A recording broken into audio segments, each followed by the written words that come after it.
Hey y'all, welcome in. My name is Della. I am a storyteller and a teacher. Come on in, I got some stories for you. I'm going to start by opening up a drink. I invite you to do the same. I would like to begin our first story by taking you way back in time to 1780s France. Now, if you know your history, you know that in 1780s France, there was a revolution going on. Books have been written. Essentially what happened was the royals and the nobles were being dickheads. And the people got sick of it. This happens. So, picture. Let me take you to Paris, France. Imagine, first of all, the dust. Dust everywhere. The roads that were paved differently than we do now. They didn't have baths like we do now. There was just dust everywhere. On the streets, on the clothes, on the people, on the buildings. In fact, the only people that didn't have dust on them were the nobles and the royals. So imagine dusty wagons, dusty horses pulling those wagons. And somewhere down close to the center of town, there's a square. And in that square, from that square, you can hear the cheers of the people. And then you hear silence and you hear whoosh. Then maybe you hear a thunk, like a head falling in a basket. And then another cheer! Because the people were so sick of their leaders being assholes that they were willing to murder all of them. Apparently, sometimes violence can be a solution. Now, also in Paris, I'm guessing he was in Paris for the sake of story. We know he was in France. But imagine that somewhere not far from that town square where the guillotine was falling, there was a nobleman taking off his dustless clothes. He knew he couldn't walk through the streets in the clothes he had on and stay as tall as he was. This particular nobleman was named Charles Hugo.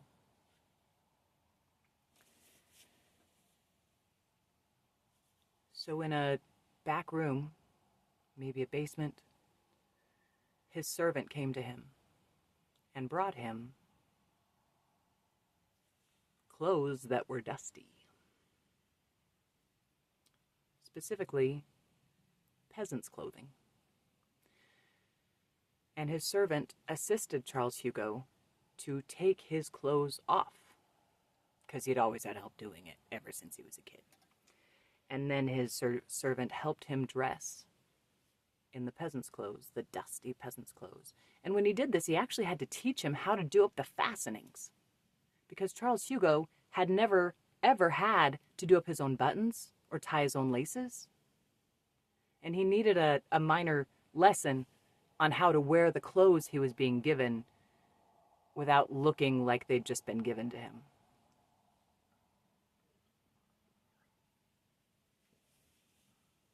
Please, if you are drinking alcohol, please be older than 21 and drink responsibly.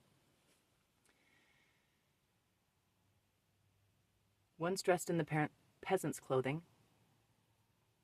Charles took what I imagine was a black velvet bag containing the family jewels, and he hid it in his boot. His servant then shuffled him out of a back door and bid him goodbye. And Charles Hugo, dressed as a peasant with the family jewels hid in his boot, walked to Germany. He managed to cross into Germany safely. And once there, he made a life for himself. he married, had 2 sons that I know of. One of them you know of, I'm guessing. If the name Hugo rings a bell to you, then you might be familiar with Charles's second son, Victor. Because Victor eventually grew up and went back to France and wrote a bunch of books. One of those books was specifically about the French Revolution. It was called Les Miserables. These days, it's a hit Broadway musical. I've seen it. It's really fantastic. Had a movie made after it. Why does this matter now? Because I am Della Hugo. And I was descended from Victor's older brother. Here is my driver's license. Show you my name, Della Hugo Hill. Hill was my married name. My name is and always has been Della Hugo.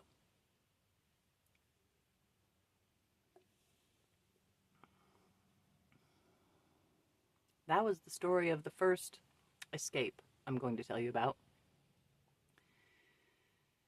The stories that I'm going to tell you, I know to be true because they happened to me. And I don't need to make anything up because my real life requires no exaggeration. So we're going to jump way forward in the story to my life. I was born in 1977. I grew up in the Mormon Church with 6 brothers and sisters, 7 of us all together, in Provo, Utah County. I wasn't even given a middle name because it was anticipated before I was born. It was anticipated that when I got married, that my maiden name would become my middle name. So you understand that it was planned before I was ever born that I would be married off. Y'all, this is stories about my real life. And I want to warn you that my real life is explicit. That comes with some things that are sexually explicit and some language that is explicit and some things that just adults sometimes do in real life that I'm going to talk about. My stories do include sexual abuse and human trafficking. Also domestic abuse.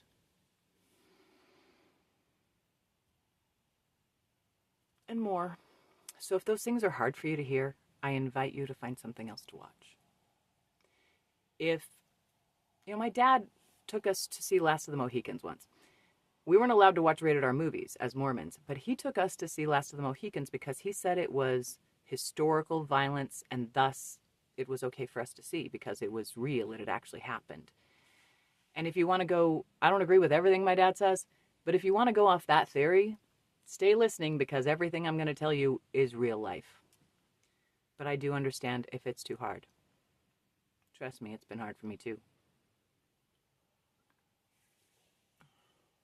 See, I knew everything I just told you about my family history. That's how much of it I knew.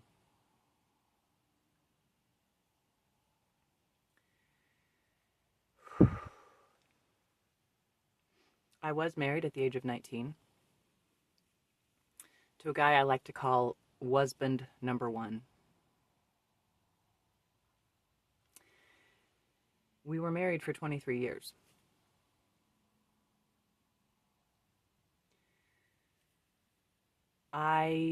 At the end of our marriage, I started seeing a therapist because I was trying to figure out between my severe depression and my shitty marriage, which was the chicken and which was the egg.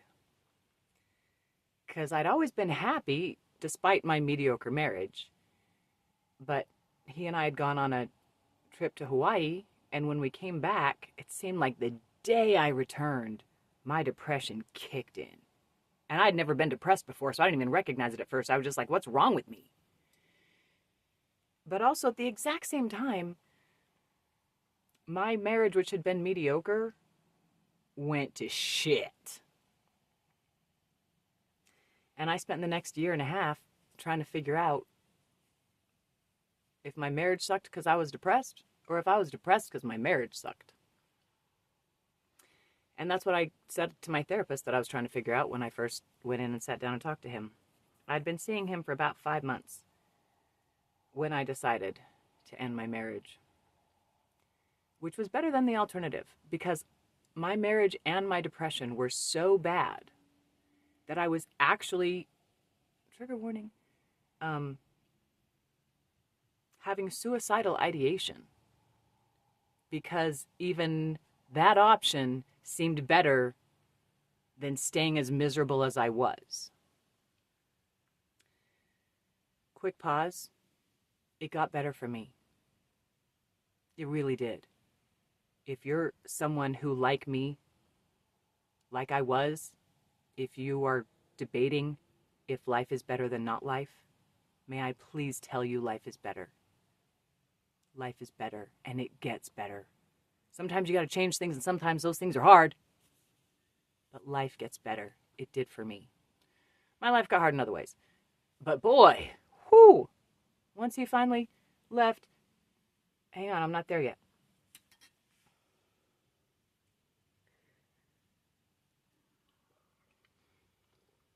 I have considered writing an AITA post for Reddit on how I ended my marriage. And it would have sounded something like this. Am I the asshole for ending my marriage, telling my husband that I wanted a divorce on Father's Day? Because I knew that when he didn't get his annual Father's Day blowjob, he'd figure it out anyway. I do believe I was an asshole for doing that, but I also don't believe I was wrong. I had, in fact, met with my therapist on Tuesday of that week, the week before Father's Day. And when I sat down, I said to him, I've decided to end my marriage. And I had just decided, like I'd been wavering. And that was the point where I was like, I've decided. Excuse me. And he talked me through it. And he'd been talking me through it. It wasn't a new situation to him. It was just the first time I'd made the decision. And he was very supportive, and he gave me some advice on how to go about it. At the time was, in fact, June of 2020. And just me saying that might be a trigger for some of you, because that was a really, really rough time for pretty much everybody. In some ways, that time was really good for me because I was a registered nurse and I was getting a shit ton of overtime. Enough overtime that it occurred to me, I can kick my husband out and still pay the bills. So that's what I decided to do.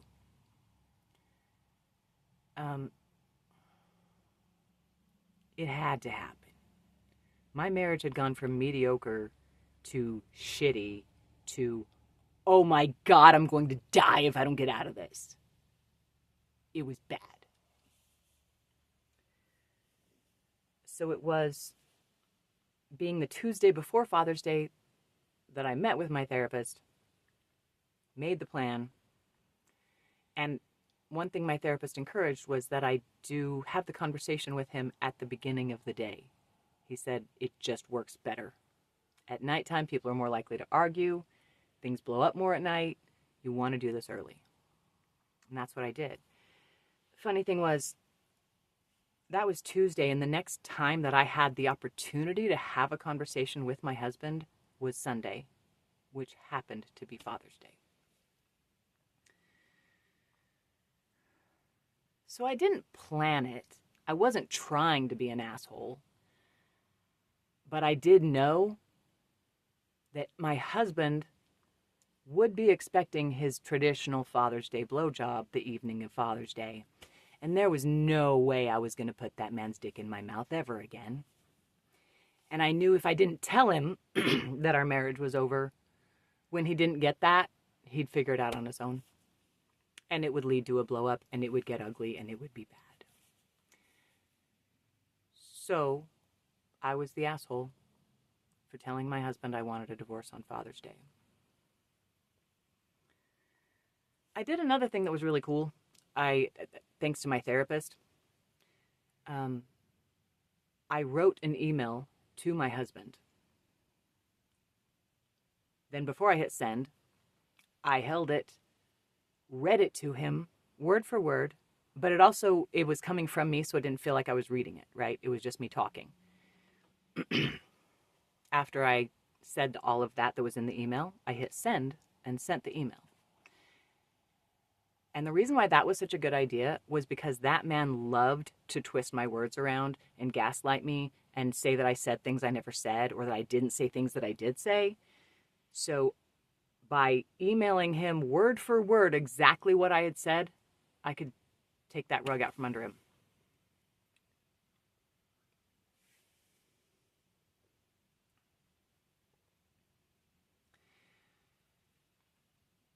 He was, of course, upset, but not upset enough to actually fix anything. Not even upset enough to, try to get me back. He made some really pathetic attempts. My birthday was a couple months later, and if he had asked me what I wanted for my birthday, I would have said rent money. Because he didn't even pay the rest of the rent the month that he was there before he moved into his... Well, he told me he couldn't because he was going to need all of his money to get a new place somewhere else. And then he moved in with his grandpa for free.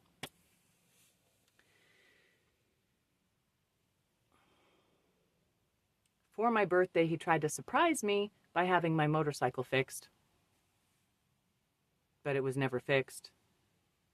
And like I said, if he'd actually wanted to do something nice for me, he could have asked me what I wanted, instead of spending a bunch of money on something completely ineffective.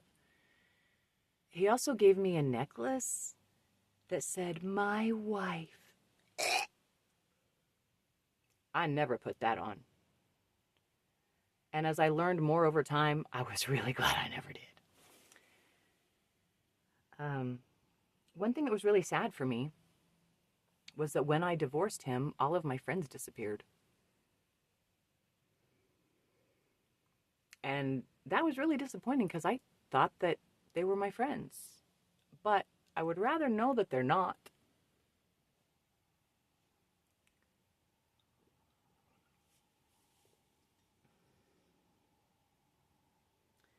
It was a rough go, the whole thing, but I got out. And I thought I was free. I was for a little while, kind of, but I didn't realize how many babysitters I had, even when I thought I was free.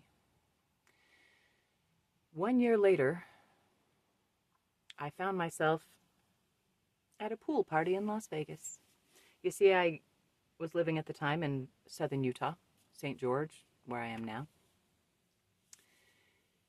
And where I live now is 2 hours up I-15 from Las Vegas. So it's real easy to make a quick little drive, do some shopping, go to a pool party, make new friends. And that's what I'd spent that year doing. I also realized I got married when I was 19 and had 2 kids immediately. I was 43 when I got divorced. And my 43rd year was one of the best years of my life. For the first time in my life, I didn't have a patriarchal authority figure breathing down my neck telling me I was doing everything wrong. And it was great. So 1 year later, June of 21, I was at a pool party. And this guy walked in the pool party and he flashed me the cutest smile. He was also 6.5 feet tall, about 230 pounds. I'm 5'11", and I appreciate someone who can make me feel petite. So, I don't believe in love at first sight. And I thought, I hope he walks by again. He did. At one point that night, I was in the backyard by the pool. He was on the other side of the pool. And I heard him shout out, "How does my life get any better than this?" And I thought, that's fucking weird. How did he just shout out the exact phrase that I have written on my bathroom mirror? But while it maybe should have felt weird, it didn't. It felt like special.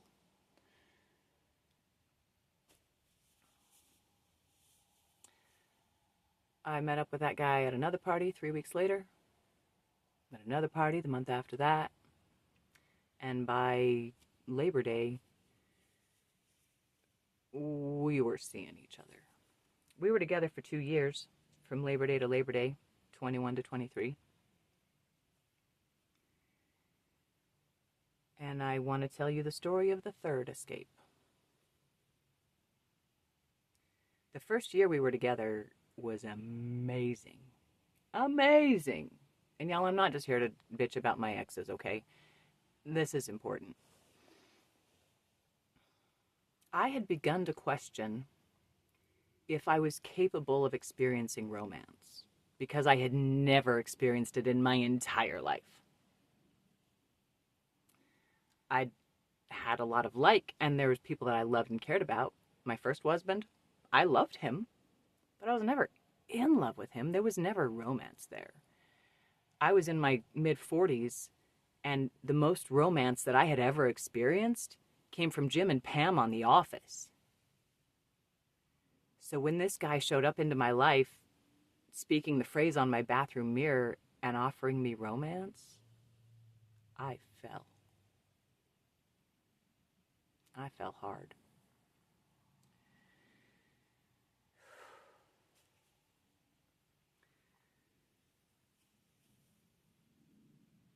After a year, well, at some point in the first year, he fell down on one knee with tears in his eyes and begged me to be his wife. And I said yes. And looking back, I think that was about the last romantic thing that happened.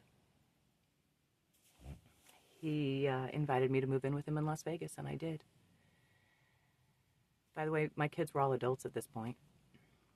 My younger one, as an adult, had been living with me and moved in with his dad.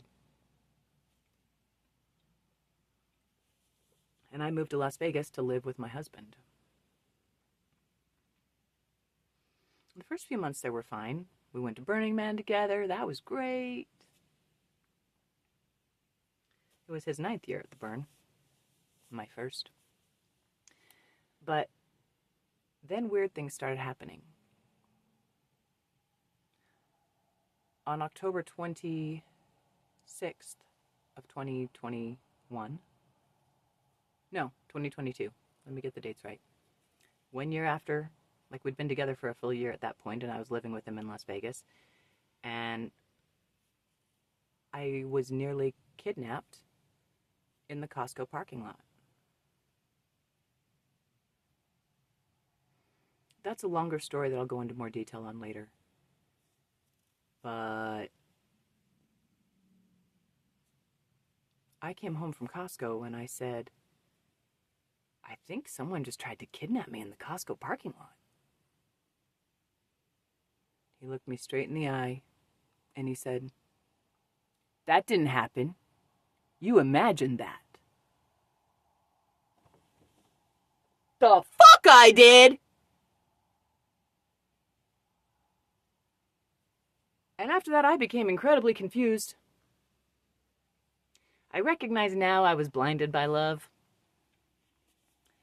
And I don't feel bad about that, because it was my first time ever experiencing it. I made mistakes the first time. I didn't believe that the man that I loved so dearly, that I believed loved me, would be trying to hurt me.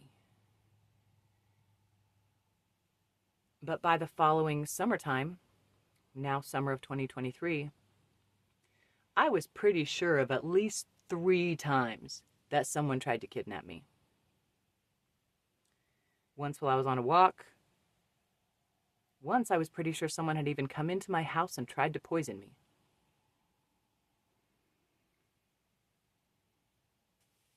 And then he got mad when I wouldn't drink the drink he tried to make me drink. But every time, well, after the first time and the second time, when I mentioned to my husband the weird things that had happened on the walk that made me believe that someone was trying to abduct me, again, he completely blew me off. Told me I was imagining things. Told me my memory wasn't reliable. Told me I was making things up. Told me I was seeking attention. And refused to even hear the story that had caused me to be scared. Now, in my mind, I say to myself, why did I not see early on that there was something going on? Like I said, I was blinded by love and some other things, truthfully.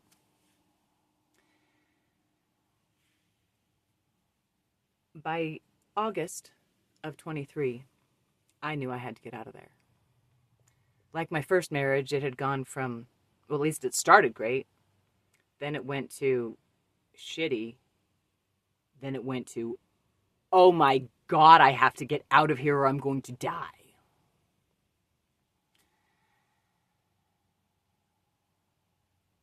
I was even pretty sure, though I certainly hadn't talked to my husband about it, I was pretty sure that someone had come to the house on July 17th,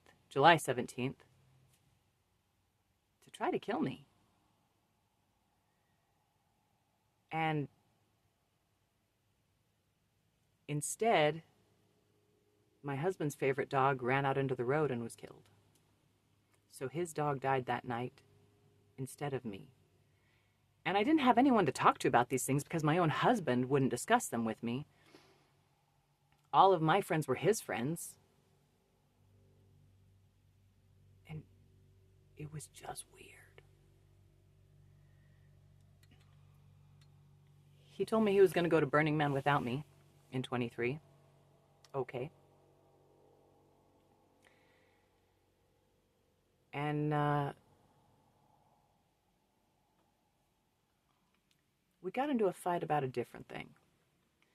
And he told me through a message, we need to have a talk.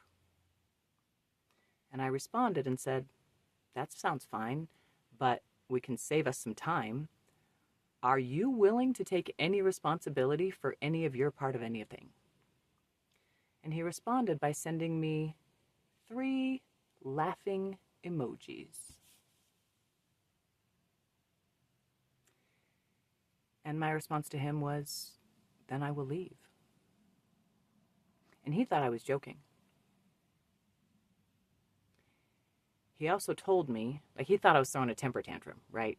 No, honey, if I say I'm going to do something, I plan to do it.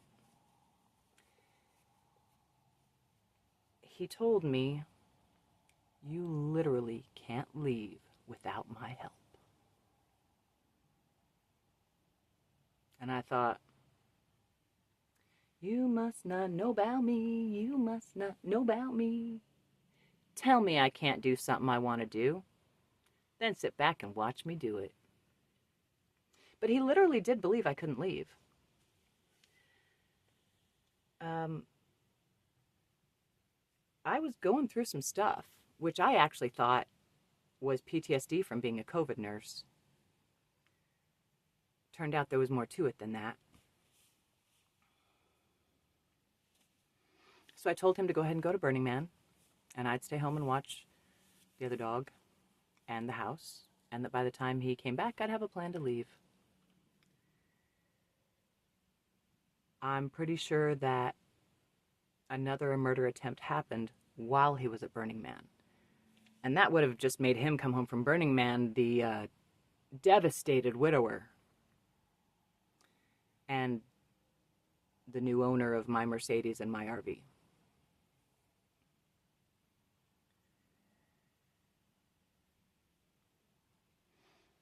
I had noticed as I would walk around the property of his home, he had a pretty big lot, pretty close to downtown Las Vegas.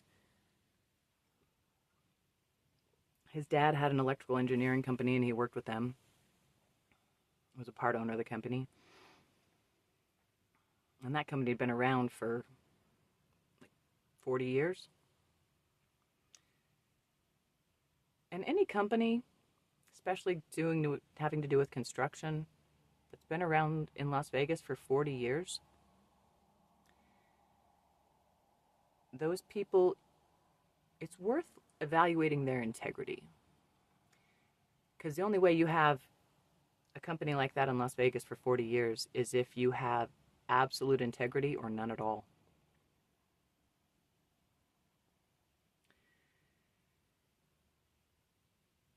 While he was gone, I managed to contact an old friend who agreed to send me some money.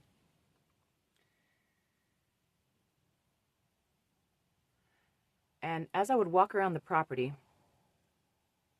I found 2 symbols drawn into the dirt. And this was just weird because why would a symbol be drawn into the dirt? One of them was back by the back fence and one was in the front yard by the exit of the driveway. And there were different symbols, but the interesting thing was that inside of them, they had the same symbol. It was a big symbol and a little symbol. And the big symbols were different. The little symbol in the middle was the same. I had believed in magic before this. But those 2 symbols looked to me like runes. And I wondered, and maybe they were nothing. Maybe they were nothing. Maybe it was just somebody drew a picture in the dirt. But just to make sure that I was covered,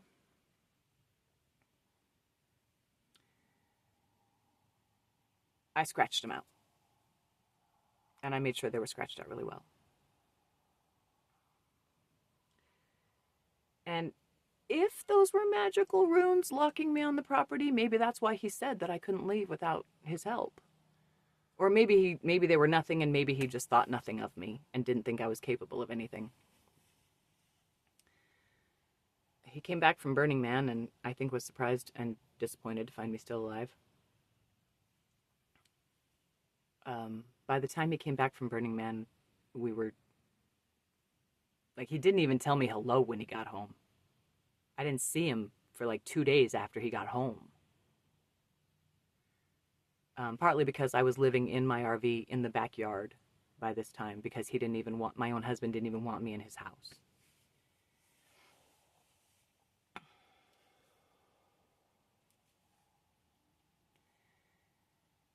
Four days before I left, I went back to that Costco. And almost got kidnapped again.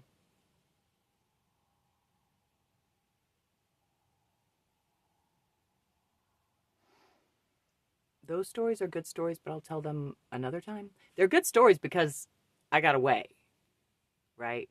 But I do look forward to telling you those stories so that you can see the things that I saw that alerted me to danger.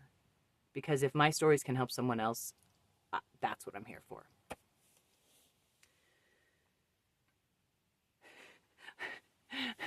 Part of the way that I know that something was supposed to happen to me on that trip to Costco was because my husband was waiting when I got home. He was in the backyard behind the gate, and he never was outside. Not unless he, had a specific chore that he had to do. And I don't think he had a specific chore. He was just using the hose. I think he was there waiting because someone else was supposed to drive my car home and confirm that I was taken care of. And when I pulled in, and he saw me get out of my car, his face went like this.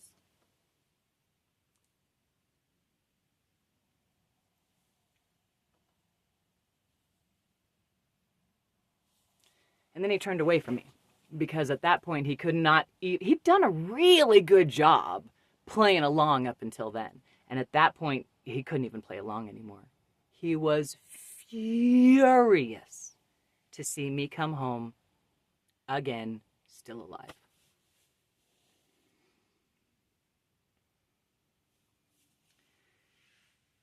And 4 days later,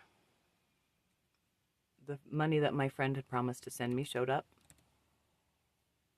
and I drove away in my RV. On 3 days before that, I'd had a friend who lived in southern Utah that was in Vegas message me and say, hey, can you hang out? And I said, no, I can't hang out, but can you take my car?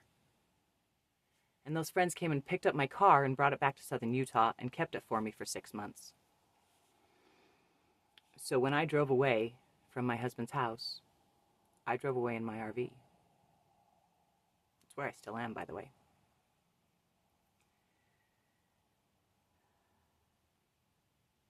I was silly enough to return to Costco on my way out of town.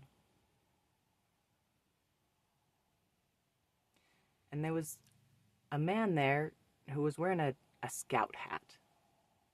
I grew up around scouts, and if you look at a hat like that, you know that's a scout leader's hat. And I commented to him and I said, hey, nice hat, man. And he took it off and he showed it to me and he said, look. Look at what? He just wanted me to look inside his hat for no reason. Okay, nice, bye. But that dude followed me out to my car, or to my RV. He was parked somewhere kind of close, but it just kind of felt creepy. So by this time, when I left my spouse, I had already evaded at least 3 abduction attempts that I knew of. And I was pretty sure I'd evaded at least 3 murder attempts. And my own husband wouldn't discuss it with me. At that time, I still had a block in my brain.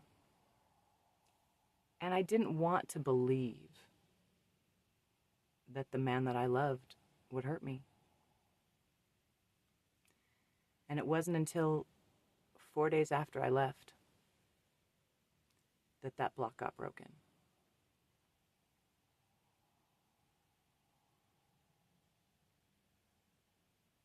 Because 4 days after I left, I was in my RV, pulled off to the side of I-15. I was trying to make it to my parents' house in northern Utah. At this time, I really didn't have any friends that were mine, which is, by the way, something that abusers do to isolate you so that you don't have anyone to go to for help. But I was driving to northern Utah, and I had to stop over and over, roadside stops, because I was sick. And I was sitting in a parking lot, puking, shaking, shivering, sweating.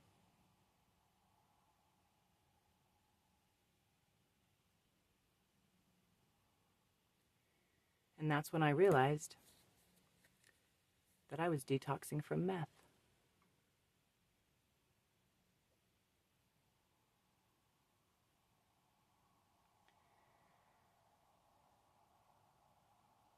I mean, my skin had been bad for a while, but I thought that was related to me being a COVID nurse because my acne was definitely right underneath where my COVID mask was. And it never occurred to me that the man that I loved would give me meth without my knowledge. But that's exactly what he had done. I spent 4 days in my RV detoxing on the side of the road along I-15. And if anything, I'm grateful for a few things. One thing, when I realized that that's what was going on, I could not deny any longer that that man had done that to me on purpose. And it's a weird thing with abusive relationships is when you're in it, you don't even want to admit that it's abusive because you don't want to believe that you would let that happen to you. But when you actually get away from it, then the clearer picture comes through of all of the abuse that you tolerated and didn't realize. Now, I also realize that my 2 marriages, even though one was a 20-year timeline and one was a 2-year timeline, if you put those timelines next to each other, they had a lot of similarities.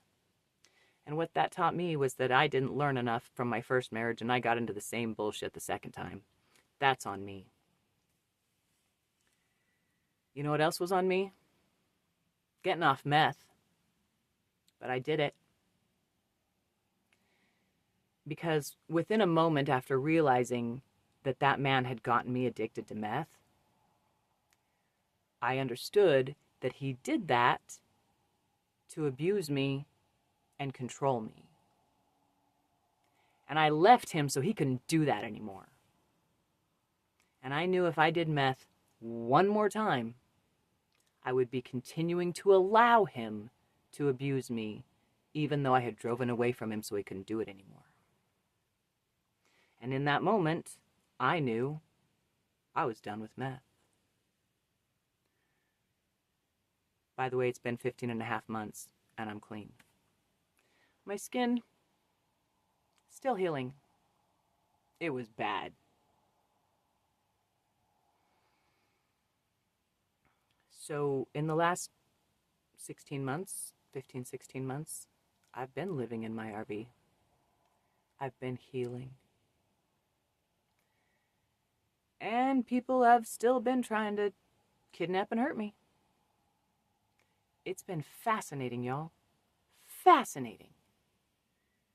Terrifying at times. Truly.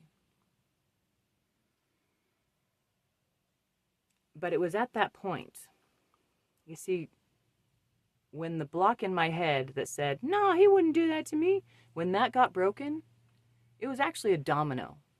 And it started knocking over other dominoes about other people in my life who had been my handlers, my abusers, that had been pretending to be my friends or family.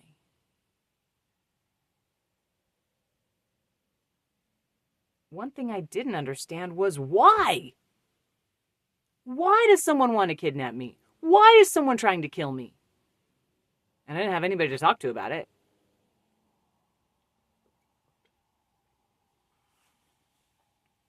It was confusing as fuck. Even when I left my husband, as I was driving away, you know, you see people holding up their phone like they're talking on it often. Have you ever had that happen where you feel like they maybe are pointing their phone directly at you? Like maybe they're talking on it, but also they're pointing it directly at you? Have you ever had that happen like 8 times in a single day? Because that's what was happening to me.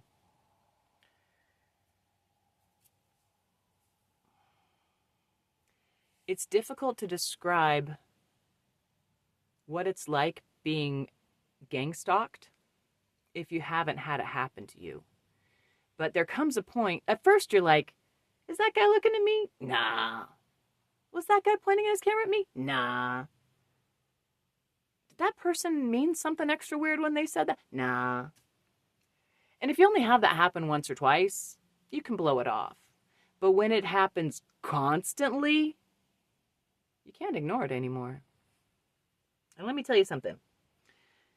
Gaslighters will tell you, if you can't explain how or why a thing is happening, then it must not be happening. That's bullshit. You don't need to know how or why a thing is happening to know that it is happening. Leaving my husband was terrifying because someone was trying to kill me while I was living with him. And I didn't know that they weren't going to try to kill me when I left, but I knew I had to get away. I had to get somewhere. And then it was extra hard because I was coming off meth at the same time.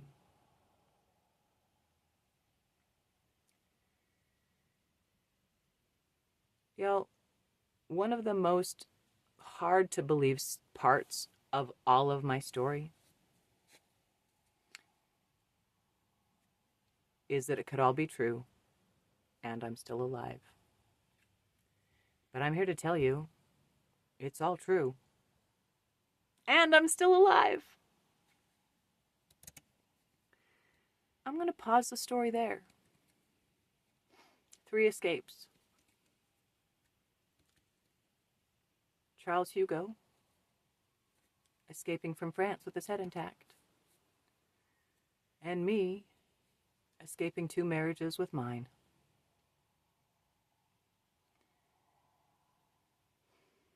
Again, it gets better.